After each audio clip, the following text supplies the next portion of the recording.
Hello everyone and welcome back to my channel. I'd love it if you could leave a comment letting me know where you're listening from around the world.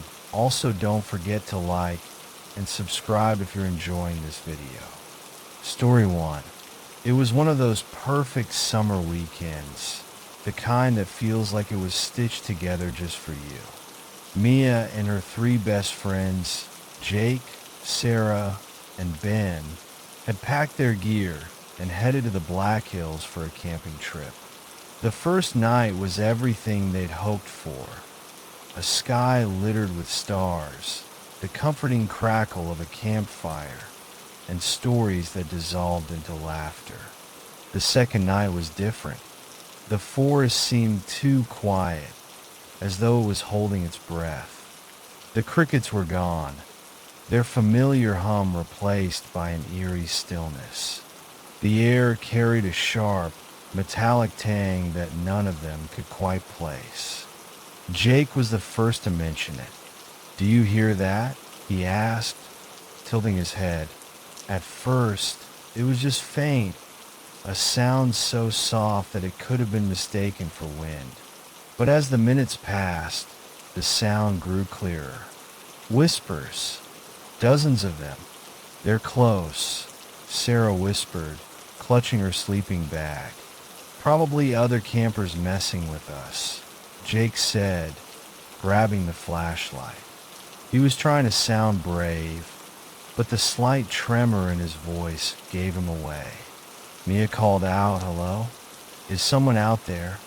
No response, just the whispers, now circling them like a pack of wolves.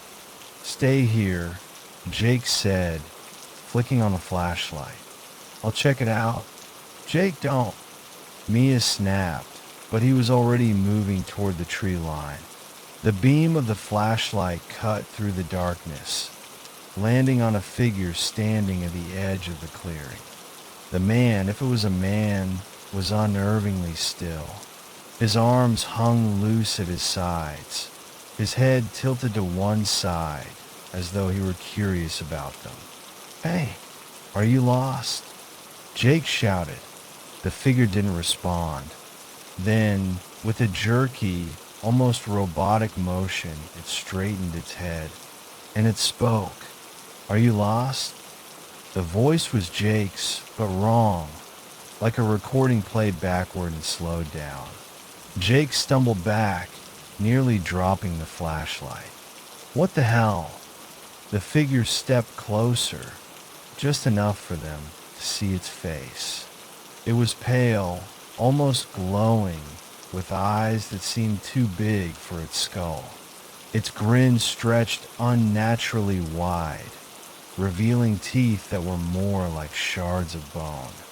"Pack up, now," Mia hissed, her voice trembling. They scrambled to gather their things, fumbling with the tent poles and tossing bags into the car.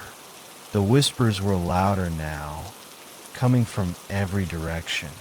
As Mia turned to zip her backpack, she saw them, shapes darting between the trees. They were fast, too fast, their movements jerky and unnatural.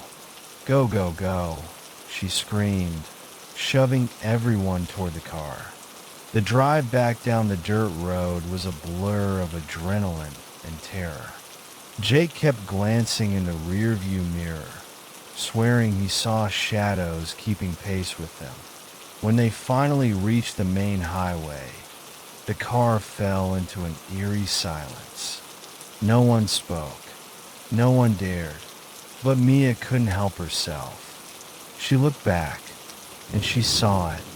Standing in the middle of the road, illuminated by the red glow of the taillights, was the figure.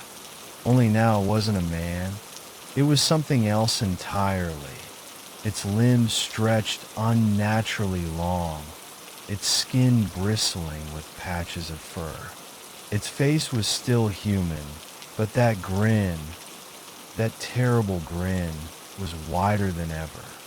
It raised one hand, almost as if waving, before dropping to all fours and sprinting into the darkness. To this day, Mia can't explain what they saw. She refuses to camp in remote areas, and whenever someone mentions the Black Hills, she feels that familiar chill crawl down her spine. Some things in the forest are better left undisturbed. Story 2. Thomas Parker had spent the last decade chasing stories, real stories. He wasn't the kind of journalist who churned out clickbait or warmed over press releases. He wanted the raw stuff, legends, mysteries, the tales people whispered about but didn't want to say out loud. That's what brought him to the Navajo Nation in the vast, sunburned stretches of Arizona. He was chasing folklore, stories of the supernatural. He didn't believe in it, of course. Not really. But stories had power, and he knew readers couldn't resist the lure of a dark, ancient legend. His guide, Eliza Yazzie, was a local who knew the land better than anyone. She was quiet but not unfriendly, her tone always steady, as if she'd seen more than most people but learned long ago not to make a fuss about it. That night, after a long day of trekking under a blazing sun, she warned him. "Stay on the trail, Mr. Parker," she said, her voice sharp enough to cut through his exhaustion. "And don't wander off after dark." "Not here." Thomas had chuckled at that. "Why not? Coyote's gonna get me." Eliza's face didn't change. "Maybe." She paused, her gaze fixing him with something almost like pity, but not the kind you're thinking of. That should have been enough. But curiosity, it's a stubborn thing. The moon was a pale coin in the sky when Thomas decided to take a short walk, just to clear his head. The desert at night was stunning, with its endless black stretches and the distant hum of life. A cricket here, a whisper of wind there. He didn't mean to go far, just a few steps off the marked path. And that's when he saw it. It was perched on a ridge, not 20 feet away, silhouetted against the dim glow of the horizon. A coyote, large and lean, its fur rippling in the faint light. But it wasn't the size that froze Thomas in place. It was the eyes. They were wrong. Too intelligent, too knowing. "Shoo," he said, half laughing to calm his nerves. He waved a hand, but the animal didn't move. Its head tilted, and Thomas could swear its lips curled into something like a sneer. A prickle of unease crawled up his neck. He turned to head back to camp, quickening his pace. But the soft pad of footsteps trailed behind him. Thomas glanced over his shoulder. The coyote was following, its movements too smooth, its steps silent against the rocky ground. "Go away," he muttered, his voice cracking. He broke into a jog. So did it.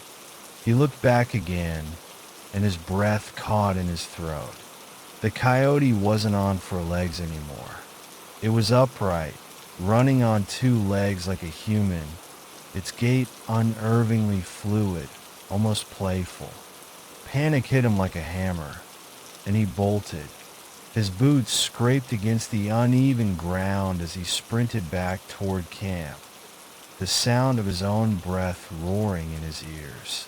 But the thing wasn't behind him anymore. It was ahead of him. Standing in the middle of the path was a man, or at least it looked like a man. He was tall and wiry, his clothes torn and filthy, hanging off him like rags. His grin was wide, too wide, stretching unnaturally across his face. His eyes, God, those eyes were the same as the coyote's. Thomas stumbled and fell hard, the breath knocked from his lungs. When he looked up, the man was gone. He didn't remember how he made it back. He only remembered Eliza finding him, curled up on the ground near the campfire, shaking like a leaf. She didn't ask where he'd been. She didn't have to. "You saw one, didn't you?" she said quietly, handing him a cup of water. Thomas didn't answer. He left the next morning, abandoning the story, the interviews, everything. To this day, he won't speak of what happened, except for one warning he shares with anyone who asks. When they tell you not to go alone, listen. Don't ask why. Just listen. And late at night, when he's alone in his apartment and hears the faintest tap at his window, he prays it's only the wind. Story 3. The Uinta Basin was a land of whispers. People talked about lights in the sky, strange figures on the horizon, and shadows that moved where no shadows should be. But for Matt, a 16-year-old farmhand with a practical streak, it was just home. He and his father had run the ranch for years, ignoring the stories, keeping their heads down, and focusing on the cattle. That is, until the night they couldn't ignore it anymore. It started with the herd acting strange. The cattle, usually docile and predictable, were bellowing in the night, their calls echoing across the quiet fields. When Matt stepped out of the house, shotgun in hand, the air felt wrong, too still, like the earth itself was holding its breath. "Something's got them spooked," his father muttered as he joined him, flashlights swinging in the dark.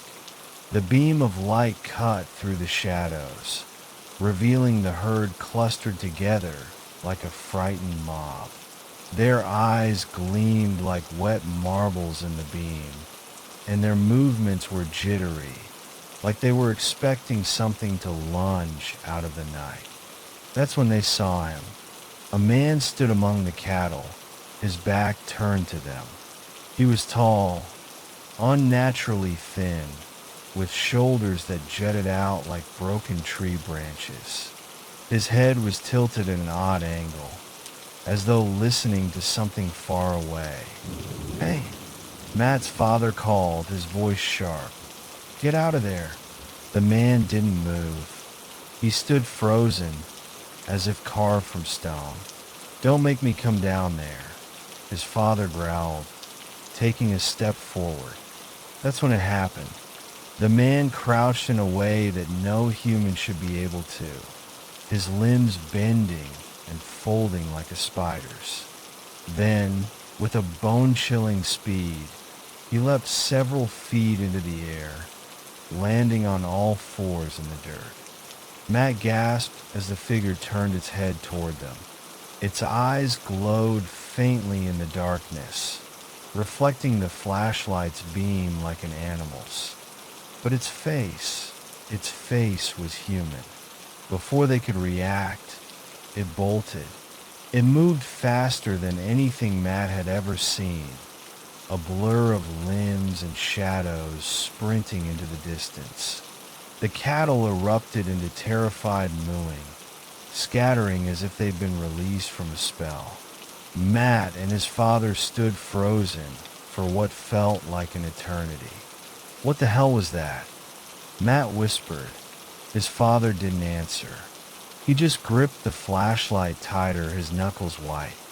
The next morning, they followed the tracks.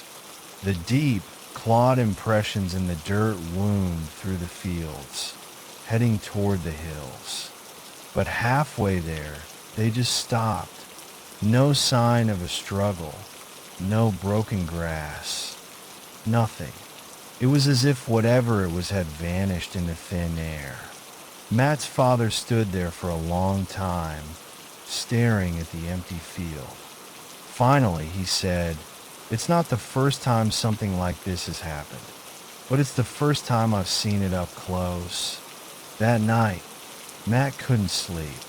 He kept hearing the sounds, the low moans of the cattle, the crunch of dirt underfoot, and the strange, hollow silence that followed.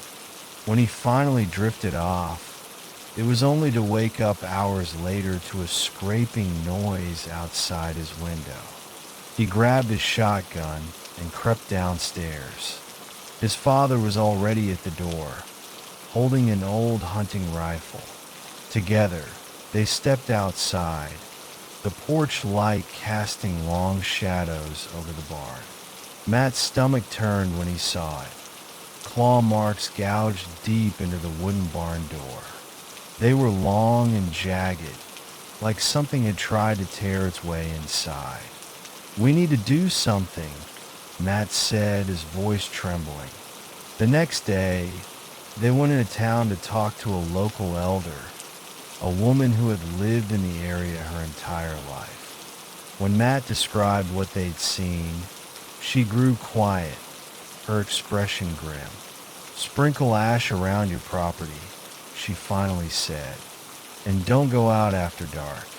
Whatever you saw, it's older than you can imagine, and it doesn't like being seen." Matt and his father followed her advice, but the unease never left them.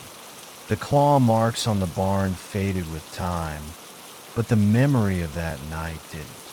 Even now, years later, Matt still hears the whispers of the Uinta Basin whenever the wind howls through the trees.